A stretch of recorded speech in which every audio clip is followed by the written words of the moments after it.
কয়টা? দুইটা, একটা ম্যাজিস্ট্রেট আর একটা বেজেরা।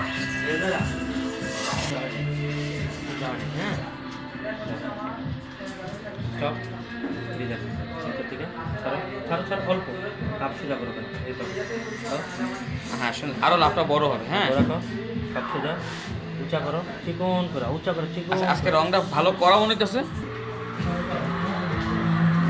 এইভাবে ঠিক আছে। স্টপ ডিজাইন কাপ সোজা করে ফেলেন। সামনে সামনে চলে আসতে হবে কোথায় বলে দাও location? Dhaka Mohakhali BM shine college বাপুয়া শপিং কমপ্লেক্স, 2nd ফ্লোর। ও নাইস। সব সময় কফির সাথে গল্প হবে, কফির সাথে সংসার হবে।